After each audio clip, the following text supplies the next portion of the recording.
अस्सलाम वालेकुम एवरीवन। आज मैं आपके साथ बहुत ही ब्यूटीफुल साटन प्लाजो शेयर कर रही हूँ। इसका रिच पर्पल कलर बहुत ही खूबसूरत लग रहा है। ये 5 मीटर फैब्रिक है। अब इसकी स्टेप बाय स्टेप कटिंग और स्टिचिंग देख लेंगे। सबसे पहले फैब्रिक को अब अच्छी तरह से फोल्ड कर लेंगे। फिर अपने रिक्वायरमेंट और मेजरमेंट के हिसाब से मार्किंग करूँगी। मेजरमेंट करने से पहले कपड़े को जितना अच्छे से हो सके उतना अच्छे से सेट कर लेना चाहिए। यहाँ पे मैं फोल्ड को प्रॉपर्ली अलाइन कर रही हूँ ताकि फैब्रिक कहीं से भी टेढ़ा ना लगे। कटिंग से पहले ये स्टेप बहुत इंपॉर्टेंट होता है क्योंकि अगर ये फोल्ड इक्वल ना हो ना तो फिटिंग और शेप दोनों ही इफेक्ट हो सकते हैं। प्लाजो की मैंने टोटल लेंथ 44 इंच रखी है, जिसमें से मैंने 3 इंच एक्स्ट्रा रखा है बॉटम फोल्डिंग के लिए। अब जितना एक्स्ट्रा फैब्रिक है उसे केयरफुली कट करके रिमूव कर देंगे। सबसे पहले मैं ऊपर से अपने रिक्वायर्ड मेजरमेंट देकर एक पॉइंट मार्क कर रही हूँ। अब वेस्ट के लिए 14 इंच पर क्रोच डेप्थ का निशान लगा लेंगे। स्केल की हेल्प से एक स्ट्रेट लाइन ड्रॉ कर लेंगे। निशान से 2 इंच आगे क्रोच एक्सटेंशन का मार्क लगा दें। पॉइंट से हल्का सा शेप देते हुए ज़्यादा डीप नहीं करना है, थोड़ा सा शार्प रखना है। यहाँ से हम 12 इंच पे बॉटम के लिए मार्क लगा लेंगे। अब प्लाजो की साइड शेप ड्रॉ कर लेंगे, इसलिए मैंने स्केल की मदद से वेस्ट हिप वाले पॉइंट को नीचे की बॉटम के वेट के साथ एक स्मूथ लाइन जॉइन कर रही हूँ। अब आप देख सकते हैं वेस्ट से लेकर बॉटम तक और क्रोच एरिया तक सारी मार्किंग क्लियर नजर आ रही है। अब मैं इसी मार्किंग को फॉलो करते हुए बहुत केयरफुली कटिंग कर दूंगी। इसी कपड़े में से आसन यानी कि गेस्ट पीस कटिंग कर लेंगे। ये प्लाजो में फिटिंग और कंफर्टेबल के लिए बहुत अच्छा होता है, इम्पोर्टेंट होता है। ये आसन ट्रायंगल शेप में कटिंग होता है। इसका साइज आप अपने रिक्वायरमेंट और प्लाजो की फिटिंग के हिसाब से थोड़ा कम या ज़्यादा रख सकते हैं। इसके आगे का प्रोसेस अब अभी स्टिचिंग का देख लेते हैं। ध्यान रखिए इसी डायरेक्शन में लगाया जाता है तभी फिटिंग अच्छी आती है। इससे पहले ये फैब्रिक जो जॉइंट है इसे हम कट करके ओपन कर लेंगे। हमने कपड़े को 4 में रखा था, इसीलिए अब इसे खोल के आगे का प्रोसेस अब कपड़े को पूरी तरह से ओपन करके करेंगे।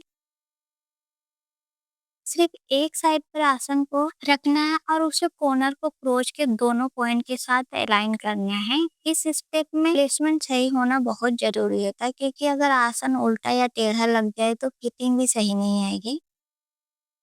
अब मैं आसन को धीरे-धीरे स्टिच कर रही हूँ। स्टिचिंग के दौरान कपड़े को ज़्यादा खींचना नहीं है, सिर्फ मार्किंग और फैब्रिक को एजेस को फॉलो करते हुए नॉर्मल स्टिच लगानी है। जब एक साइड ये कंप्लीट हो जाए तो दूसरी साइड निशान लगा के दोनों साइड ऐसे ही स्टिच कर देना है। इक्वली नीट होनी चाहिए ताकि पहनने के बाद कोई भी रिंकल या पुलिंग ना आए। आसन लगने के बाद इसका फाइनल लुक कुछ इस तरह से आएगा। अब हम फ्रंट और बैक पार्ट दोनों को जॉइन करेंगे। सबसे पहले हम पीस को सीधी साइड रखेंगे यानी कि राइट साइड ऊपर रख दीजिए और दोबारा पीस को इसके ऊपर उल्टा यानी राइट साइड को राइट साइड के सामने रख के सेट करें। इसी तरह दोनों पीसेस को इसी पोजीशन में आपस में मिलाकर ज्वाइन करना है। ध्यान रहे कि कपड़े के पॉइंट प्रॉपरली मैच हो जाए, तब इसी लाइन पर स्टिचिंग कर दीजिए। आप देख सकते हैं कि स्टिचिंग बिल्कुल क्लीन और नीट आ रही है। आसन अच्छी तरह से सेट हो गए हैं और क्रोच एरिया भी इतनी स्मूथ नजर आ रही है। कपड़े को प्रॉपरली सेट करने के बाद बात करते हैं अब बेल्ट की। तो ये बेल्ट मैंने पहले से ही कट करके रेडी कर लिए हैं। बेल्ट की लंबाई काफी ज्यादा थी तो इसलिए मैंने इसको डबल फोल्ड में रखा है। अब हम बेल्ट को अटैच करने से पहले उसकी लेंथ चेक कर लेते हैं। मेरी बेल्ट की टोटल लेंथ है लगभग 29 इंच। अब मेन पार्ट की लेंथ भी मेजर करके बेल्ट की लेंथ से मैच कर लेंगे। दोनों मेजर को बराबर होना बहुत जरूरी होता है ताकि बेल्ट लगाने के बाद फिटिंग क्लीन आए। अब बेल्ट और मेन फैब्रिक के सेंटर पॉइंट को आपस में मिलाकर पिन लगा लीजिए। इसके बाद धीरे धीरे से पूरी बेल्ट को कपड़े के साथ अलाइन करते हुए ज्वाइन करना है ताकि स्टिचिंग के बाद कोई भी गैदरिंग या एनिमल फिटिंग ना आए।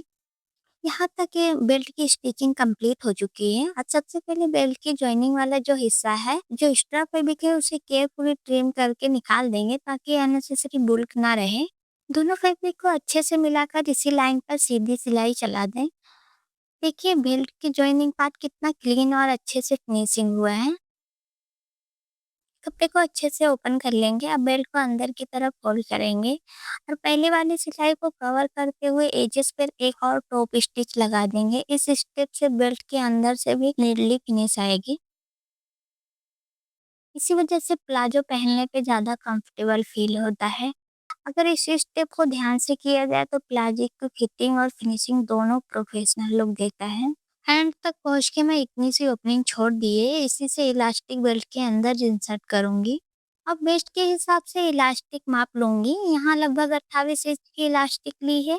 आप अपने वेस्ट की मेजरमेंट के हिसाब से इसकी लेंथ थोड़ी कम या ज़्यादा रख सकते हैं। अब इलास्टिक की एक सिरे पर सेफ्टी पिन लगा लीजिए, इससे बेल्ट के अंदर इलास्टिक को आसानी से इंसर्ट करना बहुत ईजी हो जाता है। इलास्टिक को धीरे-धीरे बेल्ट के अंदर से निकालते हुए पूरी केजिंग के अंदर इंसर्ट कर लीजिए। ध्यान रहे कि इलास्टिक कहीं भी मुड़े ना या ट्विस्ट ना हो। अब इलास्टिक को दूसरी साइड से भी बाहर निकाल लेंगे। इस बात का ख्याल रखें कि अगर इलास्टिक ट्विस्ट हो गई है तो उसको सही कर लें। अब इलास्टिक के दोनों एंड को आपस में बिना ओवरलैप किए अच्छी तरह से स्टिचिंग कर दीजिए। इस पे या बॉक्स स्टिचिंग या क्रॉस स्टिचिंग करें। ऐसे करने से इलास्टिक का जॉइंट मजबूत रहता है। बेल्ट को अच्छी तरह से खींच के इलास्टिक को अच्छे से इक्वल कर लेंगे।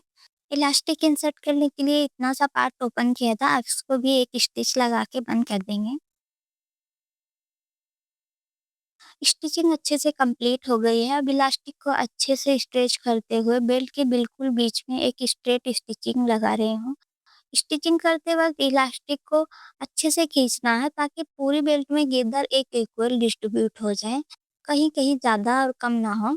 आप देख सकते हैं इलास्टिक लगने के बाद वेस्ट की फिटिंग काफ़ी नीट और कंफर्टेबल नज़र आ रही है।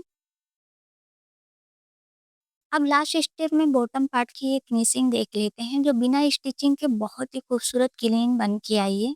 आप देख सकते हैं ये फ्यूजिंग टेप है, इसकी हेल्प से बॉटम को पहले अच्छे से सेट कर लेंगे, जिससे फोल्ड अपनी जगह पर अच्छे से सेट हो जाएगा और बार-बार पिन या टेम्परेरी स्टिचिंग लगाने की ज़रूरत नहीं पड़ेगी। सबसे पहले बॉटम को जितना फोल्ड रखना है उतना फोल्ड करके आयरन की हेल्प से अच्छे से प्रेस कर दूंगी।